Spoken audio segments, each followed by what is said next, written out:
Good morning, everyone, and welcome to today's Little Lunch Online. I'd firstly like to acknowledge country that all of us are meeting on today and hand over for a welcome from Lyndon Davies. Yo ay, wanya, wanya ngalam janango, wanya yan yaran gan. Kari nina nami jojo mo birono, kayan man murangai jagun gun ganyon go, biriana naju barnji jimi, chakan bara no juno, jundul goji. Wanya ngalam. Hello, sorry about that. Just talking a bit of language there for the translator. Sorry, but just to translate basically what I was talking about there, I was just saying, welcome to everybody. Wanya is the word for welcome in the Gubbi Gubbi language, and welcome all the good spirits, female and male, and welcome all the good people. Uh, ancestors. My ancestors walked this land for countless generations, looking after the land and following the seasons. And I'm just grateful to be able to speak on their behalf and to use the ancient language of this ancient landscape, Gubbi Gubbi language. And my family, Malula clan, Maruchi clan, and people know Malula Bar, talks about the red-bellied black snake, and Maroochydore is a representation of the black swan. And so that's who we sort of speak on behalf of as well, and represent this landscape. And just honoured to be living on the landscape in which my ancestors looked after for so long. And now we are here, and it's our job to continue on the custodianship and into the next generations. And so, I feel like our ancestors would want everybody to know about this place and landscape that they live on. Then they could, do a really good job of taking care of it for the next generations. Ancestors, great custodians, and the evidence is there in all the flora and fauna that we see around us today. And so, on behalf of those families, Wanyangala, meaning welcome everyone to our country, which is Janangu. And so, on behalf of the families, thank you very much there. I don't know what more to say there, but just a big welcome on behalf of the families, and enjoy the rest of your day. Wanya. Thank you, Lyndon. Um, my name's Katie Edmiston. I should introduce myself first, I suppose. Welcome to today's Little Lunch, which is being brought to you by our friends and colleagues, Arts Front. Little Lunch is 60 minutes and is being recorded and streamed live. It will be available for viewing afterwards on the Little Lunch online website, which is www.llol.com.au. You're invited to introduce yourself in the Zoom chat and say where you are today and whose country you're on. You can also add any questions or comments. We do ask that people keep your mic muted when you're not speaking, and you can click on the captions button to access live closed captions also. There are Ausline signing. Thank you for those who are doing that today. And so who am I and why am I here? As I said, my name is Katie Edmiston and I work for an organisation called Creative Arts Alliance. We are the Regional Arts Services organisation for South East Queensland North, which means that I get to work across 6 local government areas: Gympie, Noosa, Sunshine Coast, Moreton Bay, Somerset and Redlands. And those are the traditional countries of the Gubbi Gubbi, Cubbi Cubbi people, Jinnabara people, Butchulla people, Waka Waka people, Turrbal and Yagara people, and Quandamooka peoples. I'm really fortunate to work across all of those communities. We've got some fantastic speakers lined up with us today. And I might just do a little shout out to them first, and you guys could wave and say hello. So joining us from Woodford, we have Amanda. Joining us from Horizon, we have Lynn. And joining us from Yonder, we have Lincoln. So we might just get started, I guess. I can start asking you all my little questions. Hopefully the dogs won't bark too loudly in the background.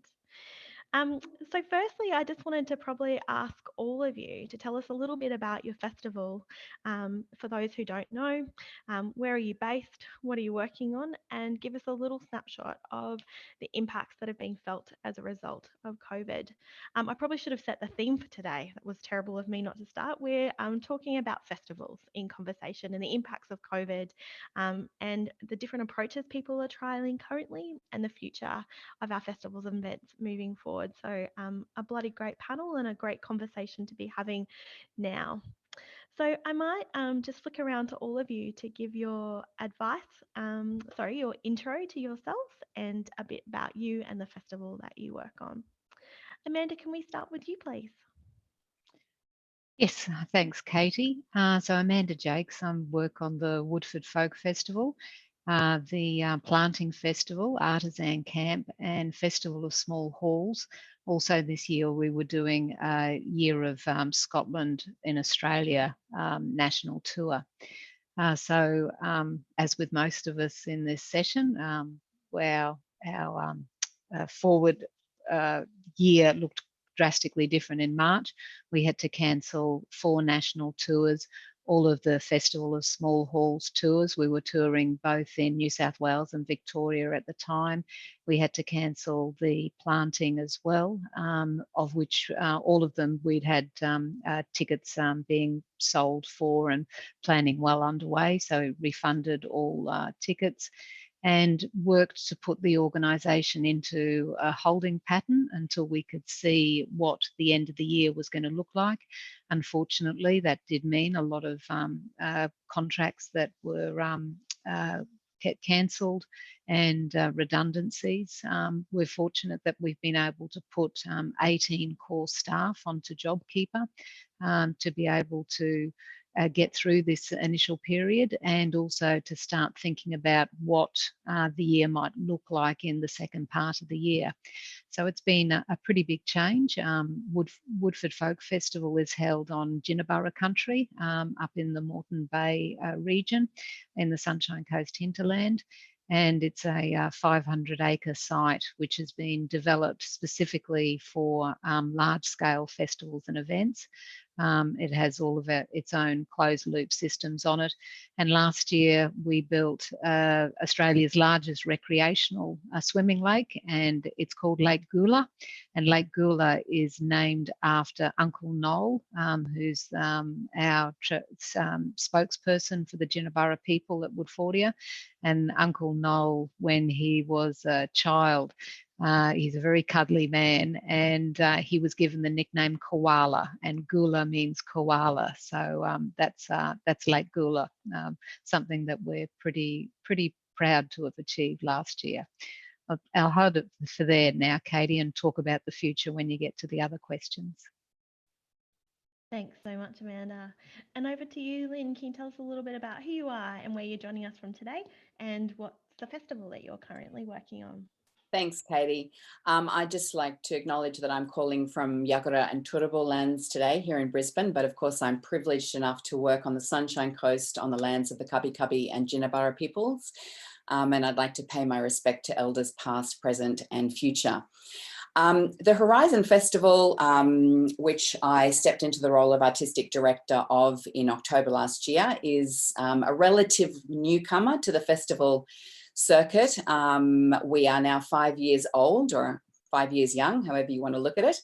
And we usually run for 10 days, usually at the end of August and the beginning of September. And we are a festival that's housed in out of the Sunshine Coast Council, which has been an incredible blessing for us this year. And I'll talk more about that in a minute. And we were begun essentially as a placemaking exercise and a way to significantly contribute to the rich cultural ecosystem that we collectively are working to grow in this region together. So the second part of the question, how has COVID-19 impacted the festival? Like everybody else, no doubt, absolutely devastating in the first instance, and incredibly disorientating as well. When it hit, I was actually at the Adelaide Arts Festival at the tail end of the festival, and it was so bizarre to be there on the weekend before the restrictions started to be put in place, which was on the Monday, and to be there in the big fire gardens with thousands of people packed, jam-packed, and in the festival centre, seeing these incredible shows. And then, you know, on Monday, the world literally just changed. And those first couple of weeks, myself and my incredible team at Horizon, we were just, you know, we reprogrammed 3 times to try and adjust to the changing goalposts of the COVID-19 restrictions. And then there just came a moment where we just had to kind of stop and go, you know, it was like watching our festival kind of disintegrate through our fingers like sand. It was a very humbling moment, you know, very Buddhist moment of non-attachment, because we had literally just finished programming 6 months of work. We had, you know, 45 events, 300 odd artists, and we were just about to send out our contracts. So yeah, quite devastating. And one of the most heartbreaking moments for myself and Hannah was to actually have to tell these 300 odd artists that we didn't think that we had a gig for them later on in the year. But then, of course, it afforded this moment, the grand pause as it's been called, to just take a moment to stop and reflect and to go, okay, what next? And, you know, like all the other festivals in Australia, we essentially had 3 options. We had the option to cancel, we had the option to go online, or we had the option to kind of hold, pray to the festival gods and, you know, come up with a plan A, B, and C and potentially modify.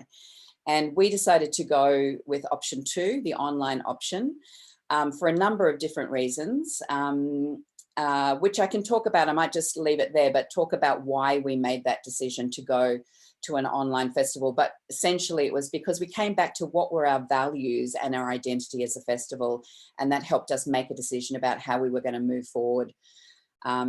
Yeah. Awesome. And Lincoln, to you, tell us a bit about Yonder and other events that you do around Southeast Queensland, and some of the impacts that have been faced by you, particularly as an independent producer of events. Sure. So I guess I'll focus on Yonder Festival for this discussion, as it's the most kind of connected to festivals. But there's also the Brisbane Street Art Festival that is running at the moment in altered form.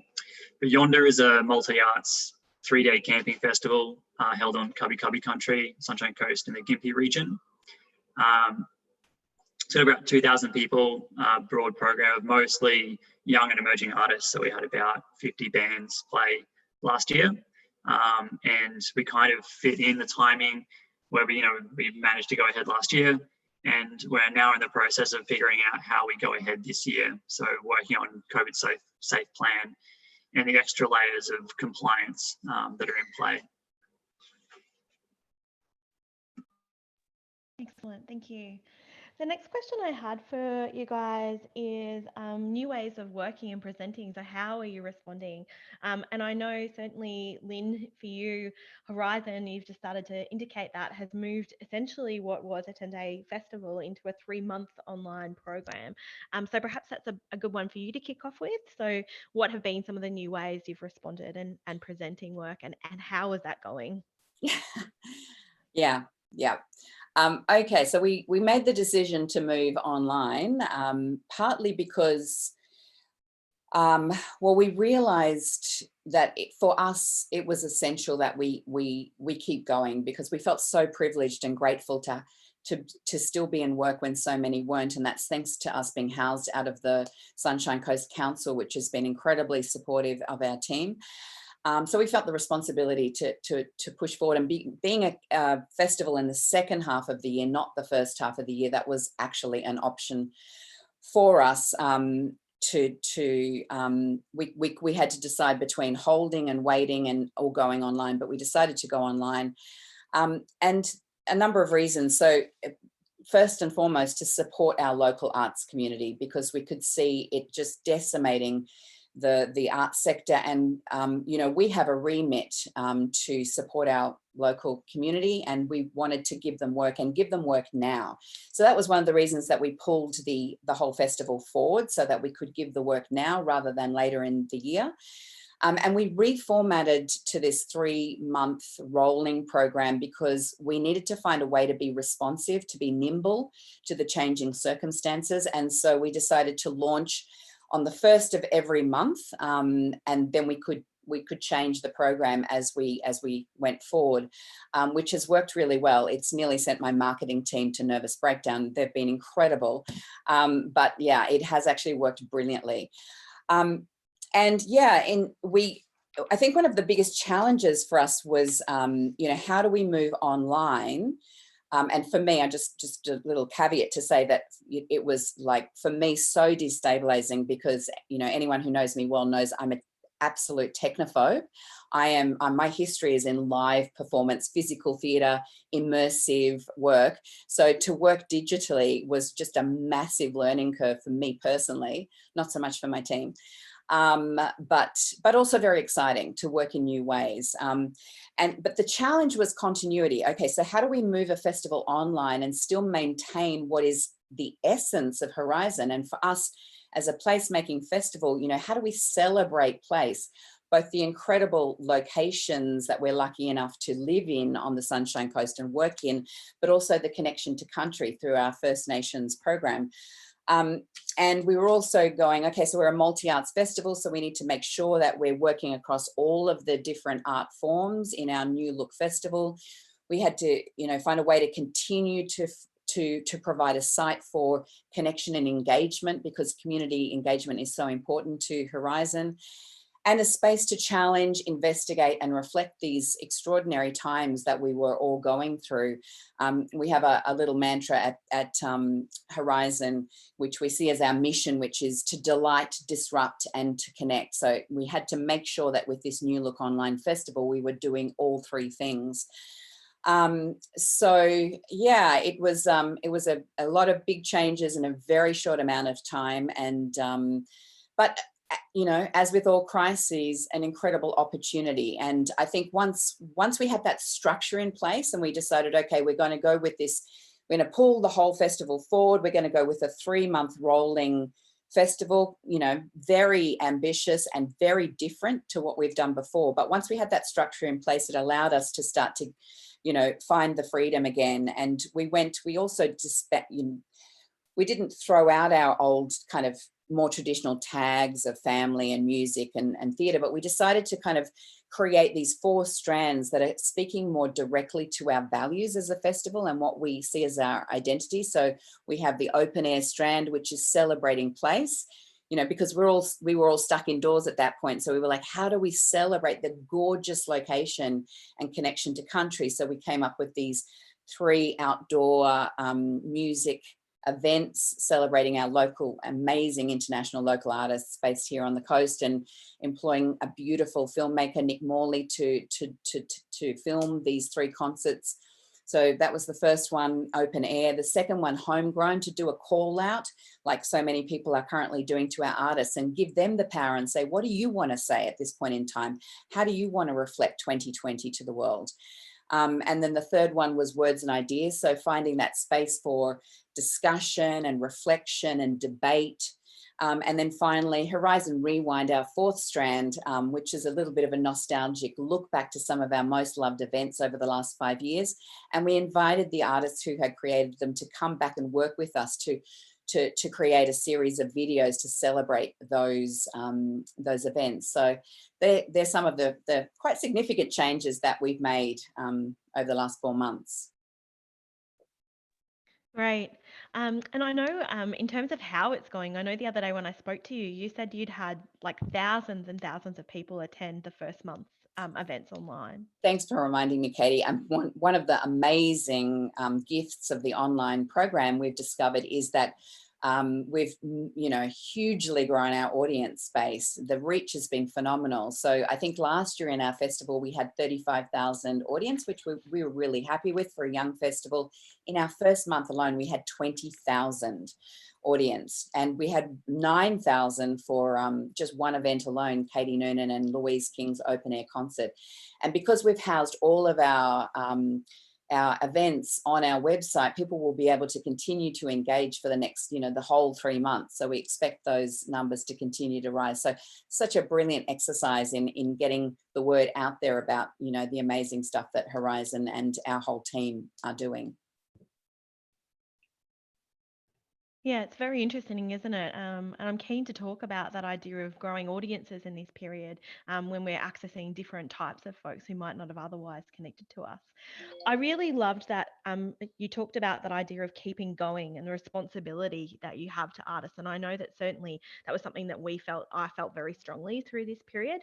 And Amanda, I know at Woodford, in terms of that, you guys also were some of the first, I think, to be really responsive, to keep going and have responsibility to your artists. You actually scheduled a whole range of gigs and events that you produced as part of a kind of program, not necessarily connected to the festival, but as a way in which to support artists who are part of your program. Did you want to talk a bit about that, or anything else in terms of, how you've responded to the crisis and some things that you might have tried? Yeah, certainly. Thanks, Katie. The first thing we did was we actually put the planting festival, like the series of, we put together Woodford Live, which was artists performing every night. It's between 6 and 6:30, and broadcast obviously online, just using the basic platform of Facebook. But we were able to move very swiftly and get that up within a week of the COVID-19 announcement. And we basically put all of the artists who we had just been about to sign contracts with for the planting festival. So that whole series, first series, was every artist, and with the goal of making sure that that each of those artists got at least a minimum amount of $600 as a contract fee. So that was the first thing for us to do, and to move very fast, and while it was in everyone's thought. So that was great to be able to do that, and probably just from what we'd been doing with live broadcasts from Woodfordia during the Woodford Folk Festival, we were able to move into that space fairly quickly. So that was excellent. But we certainly knew that was just an initial reaction, and not something, wherever that platform's going to go, it's going to need to innovate and not just be how it's been used previously. I think that, one of the real shocks that has come is just the amount of planning and replanning for our events. And I'm sure this is with everyone. And, Lynn, you've just touched on that before, but like the number of variations that we've gone through about what the Woodford Folk Festival could look back. We've gone through, an 80% scaled back, a 70% scale back, a 60, a 40, a 30. And it's like, it's actually ravish, it's quite destructive, like pulling this apart. And then you're back to that creating, and you're actually putting it back together again, and then in smaller form or in different forms. So it's been, when you talk about Buddhism, it's been a very much a let go of process, and then a rebuilding process. So it's certainly been a stretch. One thing is, we're very fortunate that our team, that we were able to, keep the team going with that JobKeeper, so we could be reimagining and looking that, but also just helping to get the grass cut of the 500 acres. We put together a team of land volunteers that have been out doing a few days a week and helping out with that. And it's great. There's nothing better than to, get onto Woodfordia and have a walk around and get back with the animals and nature. And it reminds us about, why we're all doing this. So the reimagining, we're still at the moment in that. We're not far off making a final announcement. We're getting pretty close. We've been thinking about a different type of offering. So I suppose if you think of Woodford as being this, Woodford Folk Festival as being kind of this really deeply layered, you know, intense week, instead of maybe that intensity and that size happening for that shorter period, how can we do something over a longer period? But for us, we're trying to look at something where we can still bring the community back together. At its core, Woodfordia and Woodford is a community celebration model. And whilst we have the land and the ability to imagine different ways, and because of its vastness, we're really trying to keep the option of being able to have a come together in person. So we're working with our medical team and with Queensland Health and with the wealth of industry protocol plans that have been done to date to see what we can do in that space and what we can do, because obviously we don't know what next year is going to look like as well. So, you know, what we can do now and what we can do in the early part of next year. So we're really taking the time to try and get something that we think is an appropriate response, something also that obviously, you know, everyone has been financially impacted with this as well as socially. And, you know, we have to imagine where people are at and what they can afford to do. So that is very much front and centre of our minds. But we very much want to give the opportunity for artists to be able to play to a live audience. And so we're working to craft up something, and we've sent a survey out. So for those of you that aren't on our database or don't know about it, if you jump on our website, there should be on our Facebook site, there should be a link to our survey on there. And we'd love people's feedback on what our thinking is for this kind of like understated experience we're calling Bush Week. I'll leave it at that, Katie. Great. And Lincoln, finally to you, you know, you too, I think, were really quick to consider. So obviously Yonder was due to happen later this year, but Brisbane Street Art Festival, which you also organise, I know that you, again, kind of really had to think about how to do that. And again, had that at the core, that responsibility to your artists, wanted to keep going, but also that sense of that community. So that particularly within that community, how could you continue to support those artists, get that work out there? And there were some interesting ways that you did that. Do you want to talk to us a bit about that? Sure. So our team works across Yonder and the Brisbane Street Art Festival, as well as Superordinary. It's like a new art space in the Brisbane CBD. So we kind of, you know, there are multiple festivals, but the same team, you know, we work across all of them. And the Brisbane Street Art Festival was due to run the first 2 weeks of May, which was obviously right in the middle of some of the worst of the shutdown. So we had to cancel pretty much the entire program, but half of that festival is installing large-scale public artwork, which we realized that we could still do. So we went ahead with painting a number of murals with Queensland Health giving us the go-ahead to do that, which meant that the artists were still in work and our team was still managing the logistics of that side of things. So we kind of kept busy doing that. And a lot of the projects couldn't happen because the artists were either interstate or international. So those projects, we still want to achieve them, but they're going to be spread out through the entire year now. And some of the international projects will happen whenever the international borders open again next year. In the downtime, we were kind of pretty bored. A lot of us were on JobKeeper, so we adapted with a few things. We also jumped online and started a live streaming program through the venue in the city, Superordinary. And one of the projects we're doing now is a monthly arts late show for Brisbane, where it's kind of like a typical late show format, where we have the event space in the venue has been converted to a studio, and we have a feature band, a number of interviews and things. So you can check it out online, super late. So I guess we're just, you know, a pretty resilient team. We're used to having a lot of challenges in the way of running a small festival, but being small, we're generally more, you know, we can respond pretty quickly. And in our case for Yonder, we decided not to put too much work into the festival this year until we knew what we could do. So only now, with the COVID safe plans being released and a bit of a pathway laid out to us, we're starting to put that work in. And the festival itself is going to adapt quite a lot in terms of layout, where we have a very large site for Yonder, which means we can spread out and experiment with different ways of doing things.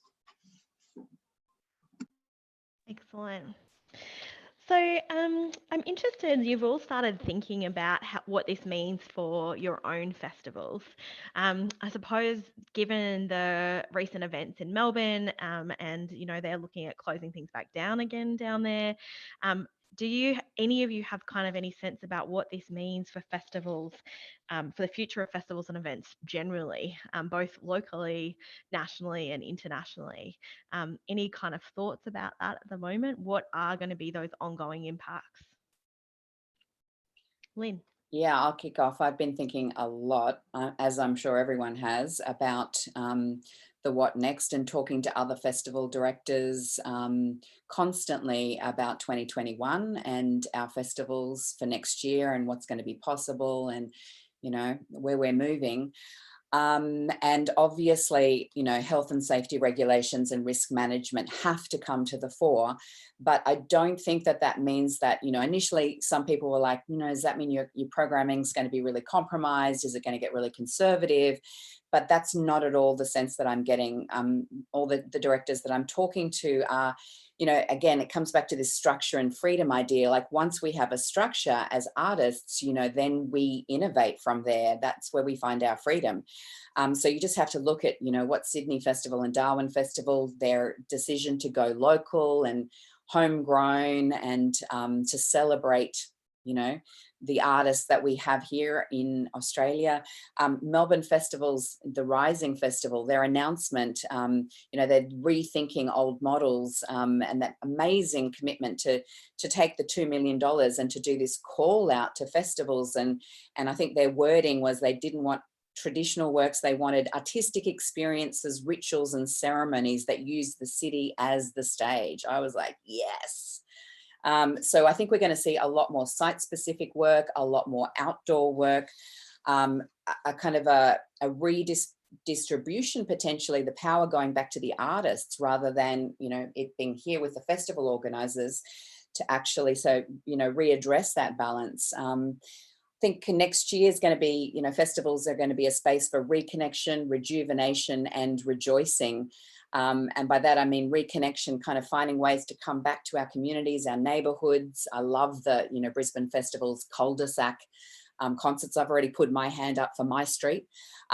Rejuvenation, you know, that's about us as artists acknowledging our role in healing, helping people find meaning and heal from this quite, you know, traumatic, for many people, traumatic year.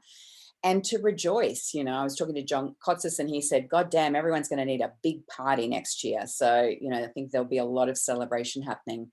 And I think we'll see we'll see more intimate performances. We'll definitely see, I hope we'll see a greater focus on First Nations work and our platforms as a platform for BIPOC voices after the Black Lives Matter. I mean, the great pause aspect of what's happened has allowed us all to, you know, to really come back to what are our values and take a bit more time to get off the treadmill and go, okay, you know, of course we support these things. How can we do better? How can we, you know, find mechanisms to better, you know, let these voices be heard? So, you know, I'm definitely a glass half full girl, and I'm really excited to see the what next in terms of the future. Great answer, thank you. Lincoln or Amanda, any further thoughts for you guys on that? What do you think it means for everybody else? Where are we moving to? What's the future? Well, I mean, I'm a bit like Lynn in the sense of that, you know, where the future is going to be a bright place because of the incredible people in the arts and events industries that are going to make it that way, and the artists. I feel like, you know, all of us have been on a treadmill for a long time, and creatively within the spaces that we work at, you know, rewarding and nurturing, but certainly the influx of work and the influx of emails and the influx of everything that needs to get done, it really is been a very busy pace of late.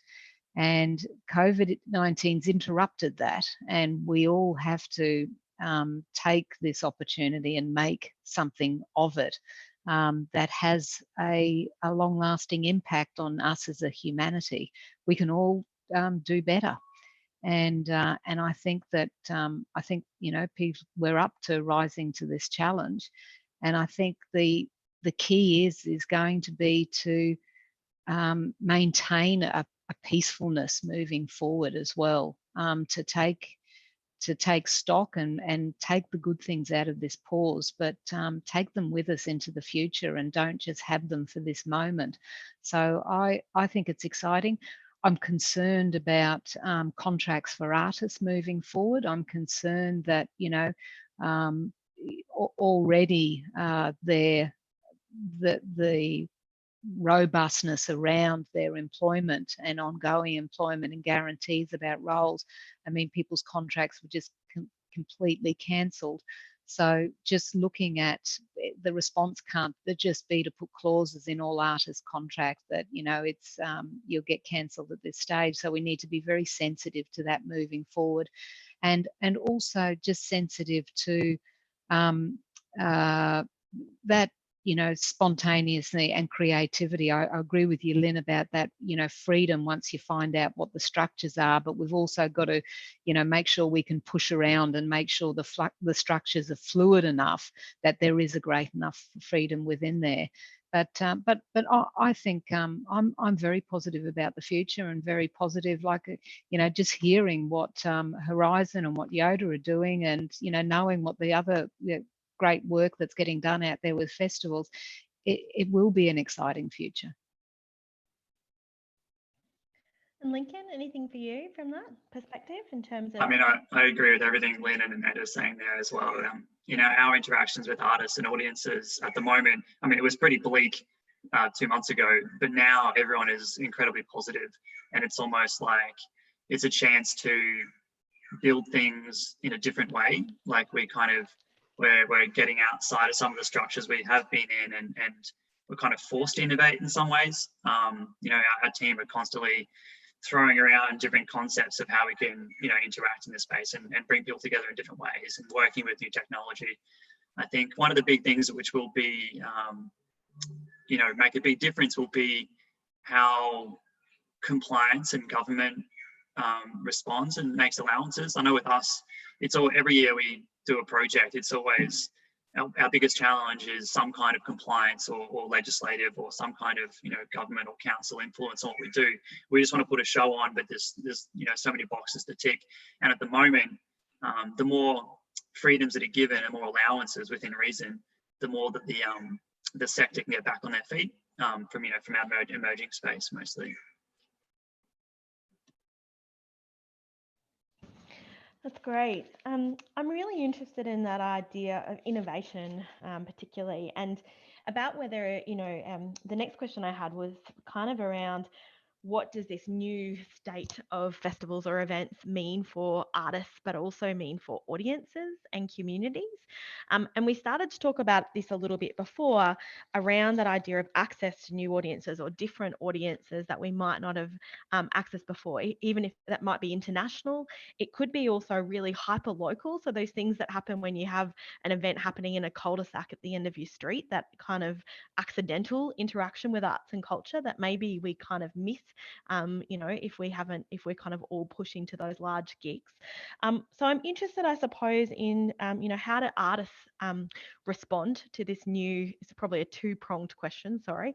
Feel free to answer however you like. How do artists respond or engage in this new type of festival or event? And also, what does this mean to communities and their access to arts and culture? Anybody? Yeah, I can go. I think it's I can only really speak from our organisation, but it's once again trying to put that framework together. And we've been talking with a few artists about different ways that they might be able to, think of maybe more a season within it, within Woodford, rather than a show. So looking at things like that. I think, yeah, I think it's a bit early for us to say too much at the moment just on how they're going to engage, but we are going to be looking for, you know, continue to look for opportunities for co-creation, continue to look for opportunities for artists to be able to bring new work. Initially, probably we'll be talking to a lot of, you know, existing Woodford audiences, but as it evolves, and I think as other festivals reach out to new audiences, great, Lynn, to hear that take up of the first month with Horizon. But at the end of the day, as each festival's broadening their audience, that's only going to benefit everyone. I mean, you know, at the end of the day, like we've always said, like the TV is the actual competitor at the end of the day, and it's what we're all working towards to get people away from that and actually have those real experiences. So as everyone's audience footprint grows larger, that only benefits the outcome of us all collectively, and it only improves the impact that that the arts are having on, and musicians and artists are having on people's lives. So I think it's exciting looking at a larger audience in the future, maybe with different events and smaller scales offering, but a broader audience that we're talking with. Yeah, great. Lynn or Lincoln, anything to add to that? You don't have to if you don't have anything else, but you're welcome to join in. One thing that we've been, you know, experimenting with is we've jumped on the live streaming bandwagon, and there's a platform called Twitch, which is like the world's largest streaming platform, and it became massive through video gaming. So most 99% of what is streamed on that is video games, and that's a, you know, incredible amount of streamed hours goes through that. We got in touch with them. They provided some support to us because they're trying to develop the arts side, so the non-video gaming stuff. They sent us some camera gear, like a backpack with a camera on it, and some support through featuring our streams to get to a wider audience. So we've kind of just started, you know, it's not hard for us just to add a camera to everything we do now. And so we've just started to stream everything on top of what we do normally. Like, so much of what we do is experiential. It's about the physical presence of being in a place with an art form and an audience and an artist, but figuring out how to add this online element is becoming something for us. So the technology is there and it's very easy to use, and it seems that there is actually it's a strange thing, because like last night we did the show, we had, you know, a number of people from Brisbane clearly who know people and are watching it, but then when Twitch features us, we get thousands of viewers from all over the world. So it's this whole other audience we never thought we'd ever reach, but now we are, and that is now growing more. So we're just going to start continuing to stream and I don't know, I guess reaching a wide audience on the side of doing what we're doing as like a secondary thing. Yeah, I might throw to you specifically around, you know, I saw a couple of questions that have come through about that idea of, you know, how streaming, and do you continue that online work into what you're doing in the future, even if restrictions ease in some way? Yeah. And also a question about how do you convince an older audience they should go online? Have you got any kind of, are you getting a sense that there's a variety of people accessing your content online? Will people continue to want to do that, do you think? And are you planning to include that moving forward? Yeah, well, I'll take the first part first, the first part of the question first. I think we've just begun that discussion because we're still in the midst of our festival. So we're literally halfway through. So we're kind of completely absorbed in delivery mode still. But I think now that we're starting to see some of the positive, like incredible positives from moving online in terms of accessibility and being able to include national and international artists that we may not have been able to afford to work with before. I think that there will continue to be a mix of live and online content moving forward. And yeah, so definitely I would say for sure something. I don't know how much or what exactly. But for example, just we have this wonderful symposium planned for next month, Field Trip, which is a symposium that's celebrating the juncture of art and science and technology. We've got these incredible experts coming in from all over the country to speak. So that's something we could never have afforded to actually do, but we're seeing that it actually works wonderfully online. So those kinds of events, I think, will definitely continue to host online.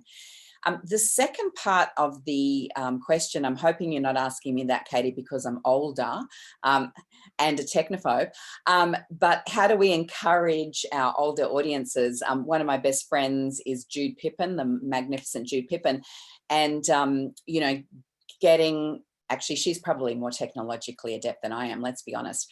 But, you know, increasingly encouraging people to come and try it. And I think it is partly educating people on how to use these digital platforms and to make them really user-friendly.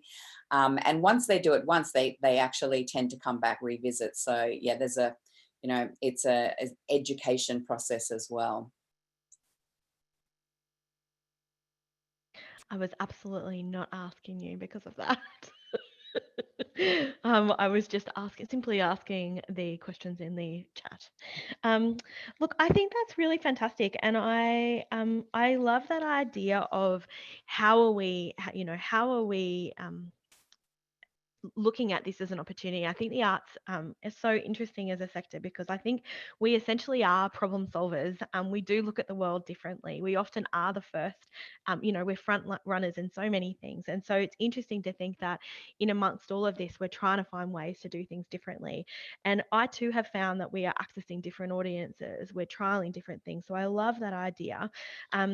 I guess the last question I had as part of my questions, and then we'll flick open to some Q&A with the other folks, was about how do we support you? So if there was kind of a couple of things you think, what do people who love your events and festivals, how do audiences, how do artists, how do councils, how do governments support you as in your events currently, to kind of keep doing the great work you're doing during this process and beyond into a post-COVID kind of version of whatever it might be? Thoughts?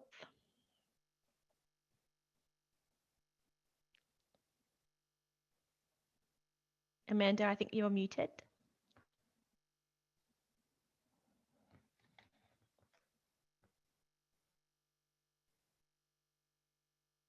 Is she still muted or is it just me?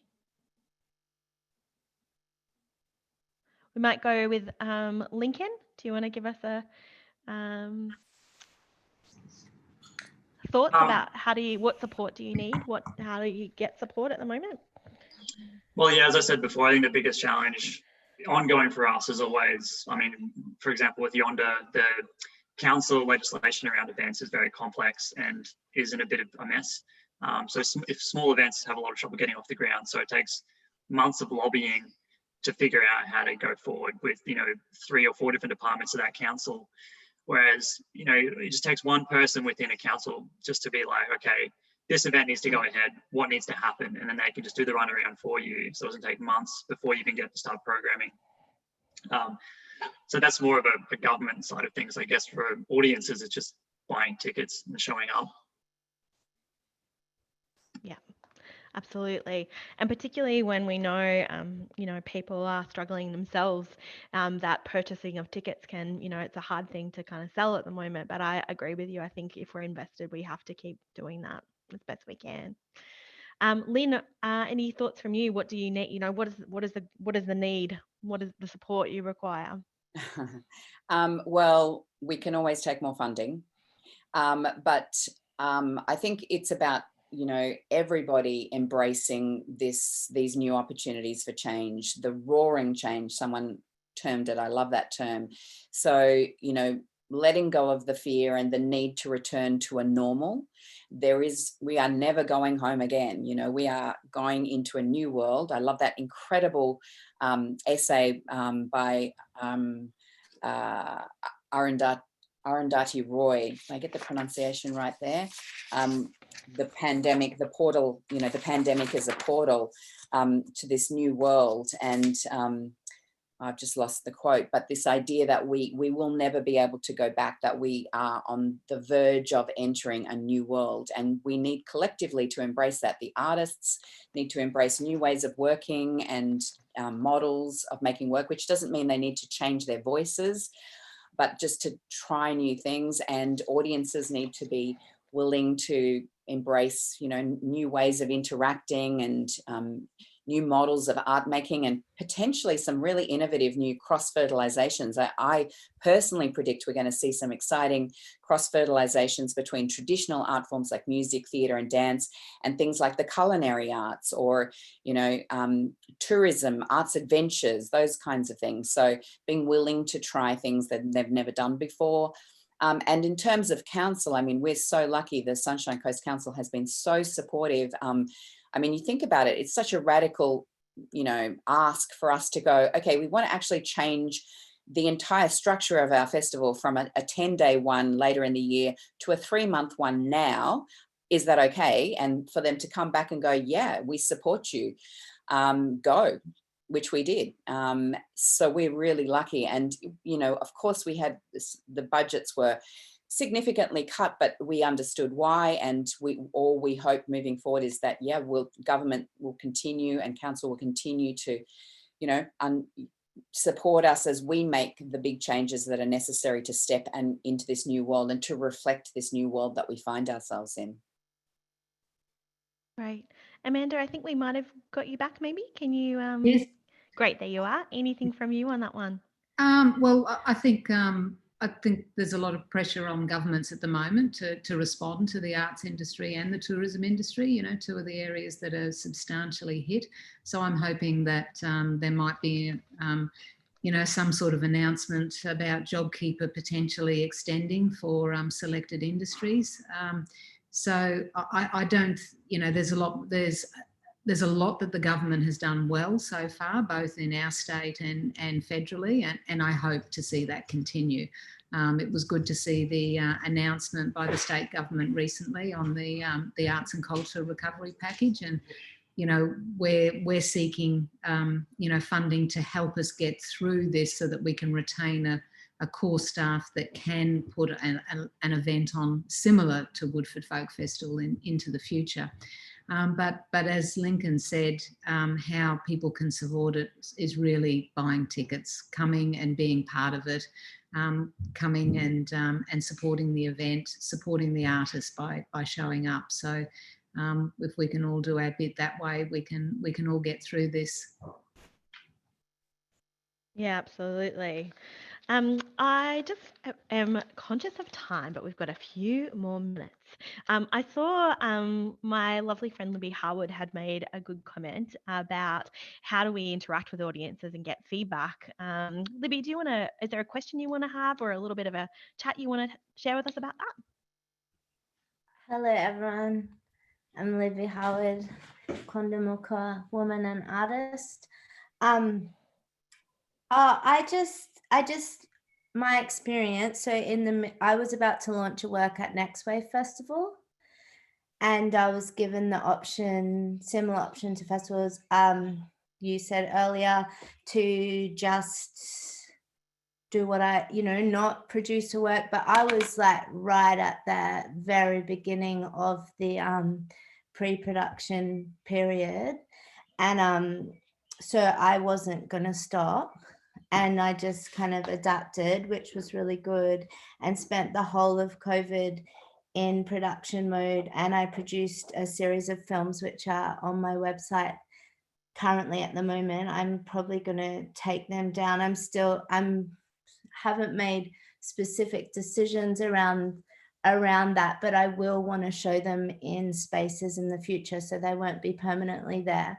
But one of the things that came up for me about that was when you work in isolation anyway, and I worked intensively in isolation during COVID, and then you release the work online, it's a very different experience. And I was lucky because we could have 5 people over. So I had 5 people over, and then I didn't know if people saw it or didn't see it. The reactions to the work dribbled in across a few days, across a few weeks, and I really had to coax out that critical feedback that I really thrive off. And I still haven't exactly, I came up with an idea that I haven't really moved on, but it would have been good if it had been held by a festival or a body that could say, okay, we have a number of works, let's get the artists talking to each other and give each other feedback and watch each other's work, because I really missed that critical feedback that you get from exhibiting, as well as all the love and excitement and relief and all that stuff. But yeah, I think there's something that we can just be aware of when you're producing festivals. Yeah, it's interesting. So that idea of that feedback loop, or how do we kind of give that commentary back to artists as part of their work? I know that we did a little watching party for something that we had, and people commented like in the chat like this, and it was actually one of the most. It was with young people watching other young people's work. Was one of the cutest things I've ever seen. The emoji kind of, the screen was just basically emojis, emojis, emojis, emojis, and I was like in tears of hysteria and love for all of them. So I agree, we do still need that validation, and it is particularly, I think, for anyone that's I'm desperately missing hugs and connection and a bit of dance and a festival for sure. So any other questions? We've got a couple more times. We've got a bit more time. There's a couple, I think, online, or I can take some from the floor now. I can say something if you like. Just Yeah. as an audience member, I guess. I'm not a producer or anything like that. I love festivals, theatre, all that kind of stuff. And it's just interesting, the whole interaction between online and all that kind of thing. And it's interesting. I never knew the Horizon Festival existed. So thank God it did go online. So now I know it exists. So it's interesting. I mean, as much as I love it live, I'm glad I'm seeing now Horizon. Found that's 3 months. I can say, oh, I'm going to do this, I'm going to do that and watch that. So that's really cool. I guess the hardest thing for me, I guess, it's always been part of my life, and you buy tickets to things and you look forward to it, but it just has evolved so much. 1 minute you're going, the next minute it's cancelled, then it's going ahead. And I guess for producers and people who do the work, it must be just an absolute nightmare. So for me, I guess a lot of it now, I know things are coming up, but I don't want to get excited about anything. I guess that's the hardest thing for me at the moment now. Like, I've been to Yonder before. My husband's been involved with Yonder as a performer, so I guess we would love it to go ahead, but we're not getting excited in case it doesn't, but in a different way. And I think audience members have got to go with the flow a lot, which is going to be quite difficult if you're used to seeing it in one way. But it's lovely too, because I did the Woodford survey, which is great too. So I guess they're asking, what do we want too, which is really important as well. And I mean, the fact Woodford's going to be in a different way. I've only been twice and didn't stay the whole time, but I'm glad they're doing something. It sort of doesn't suit what we need, but I think it's lovely that they can still do something. It's very family, which is beautiful. For young kids, like festivals are this, it doesn't have to be this, it can be something else. Like, I'm very late coming into festivals in my 40s. So, but I just, it's just an interesting time all round. I mean, I'll continue to buy tickets, and I really, really want to so much. And it's not so much as, I know something I'm getting a refund for, which is lovely, but then I want to support as well. But I'm still very scared of getting anything, because I just think, and it doesn't happen. It's like, like even now my Queensland Ballet's gone for the year, another dance company. So many things have just, and I've got to remember, it's affecting everyone. You're right, it affects everybody in every way. But I have seen a lot more online, which is great. I'm doing things online. I never thought I'd be dancing in my living room doing a plie, but so it's been a really interesting time, and I really hope now that people support artists a lot more. I just think the government needs to, it needed to step up. When there's crisis, who's there? The bushfires, classic example. The artists are there. Now it's time to support the artists back. And if it's smaller, well, maybe that is a good thing. And maybe your audience members, I hope. My cat just jacked the table. So yeah, it's been an interesting time. So I'm glad I've cut, and to have this forum's been really great, just to see what is out there and what we can do. And I'll rally the troops and continue to support all these festivals. So Yeah, I think it's an experience that many of us are going through, both as audiences and as producers.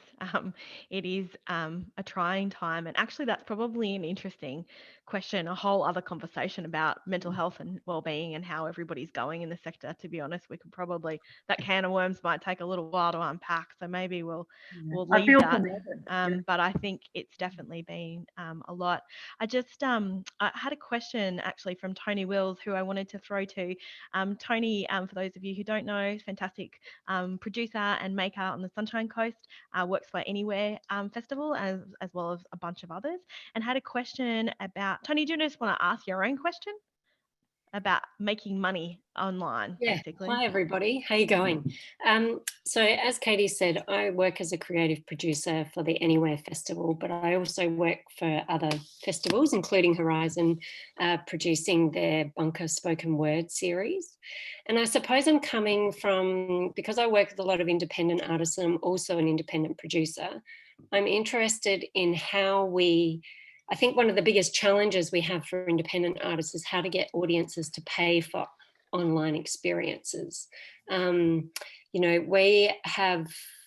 been a real challenge for us in the independent, in the bunker work that we do, because, Horizon Festival has funding behind it and therefore can provide these experiences for free. I think for independents, it becomes a lot harder, especially when there's added costs with live streaming or, to get sort of really good quality live streaming events happening. So I'd be really interested to hear about people's thoughts on how we can get audiences to pay for online stuff, especially when the presumption is that everything happens for free, and how major festivals can also assist the independents to school audiences perhaps by not just giving everything away. I can, we're trying to figure that out at the moment. I think it's something that's going to be integral now, and it's possible, as in video gamers make money by streaming online.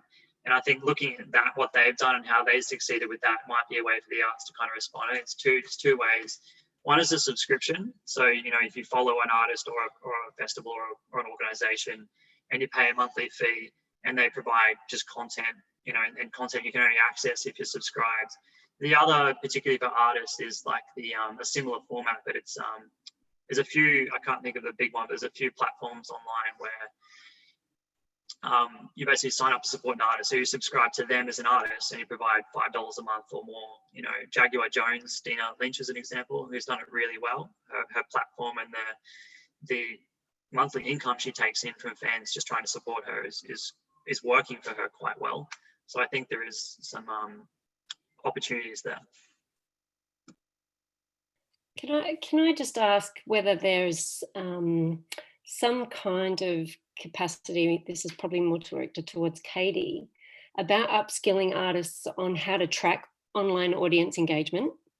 Like that might be one thing, but also about getting some insights from these people that have been successful with things like Patreon or, Jaguar Jones, finding out like directly from these independent artists how they've done it and whether that's something that might be a workshop or just an interesting idea. Sure, we can. I'll say yes. Yes, Yep. yes, always say yes, babe. I do always say yes, don't I? And then I get myself in trouble because I've said yes to too many bloody things. Yes, I reckon that's a great idea. Sure. Let's make it a topic. Can I make an observation? And that is to have a look at some of the other areas, the non-arts, non-festival areas. Have a look at what all those charities who used to put on big charity nights to raise money, and there were the major fundraisers for the year.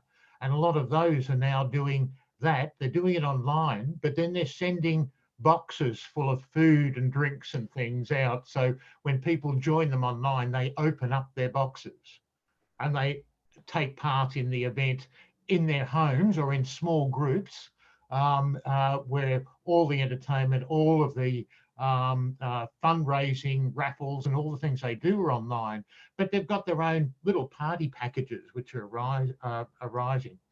there and have a look at what the incredible success. Has anyone come across cheese therapy? No, have a look up cheese therapy. It's been a huge success. They've just actually had to open it was a little Sunshine Coast activity, and they've opened up a big factory warehouse to cope with the needs. What did they look at? They looked at all the little independent cheese makers throughout Australia, and they now package those up into boxes, and they're selling them at $80 a box. And they're actually keeping these little independent cheesemakers in business. You know, they're helping them through all of these tough times. So there are some examples of people creatively finding ways to help independents, but also help marry in that online versus in-person experience that you can have. I love that the one who can't eat dairy knew about the cheese boxes. I don't know what that says about me, but I've seen those and I was all about them, but I can eat none of it. So interesting. Nonetheless, on that note, I've been told I have to wrap up. We could have this chat for ages, and I would encourage you to do so. It has been excellent to have all of you together. Thank you to my amazing panel of guests, Lynn, Lincoln, and Amanda, and thanks as well to Lyndon, who welcomed us today. Thanks to our hosts, Feral Arts, Arts Front, for your support. I'm Katie from Creative Arts Alliance. I will commit to following up with you, Tony, on that workshop, and perhaps we can do another session around this. Again, there's been a lot of interest in festivals, so perhaps we might look to stage another conversation or a version of this. Please check out the links online, and that's probably all, I think. Is it, Norm, Sarah? Am I meant to say anything else? No, that's it. Hang on for a yarn if you want to offline. Thanks, Katie. Thanks, everyone. Thank you, everybody.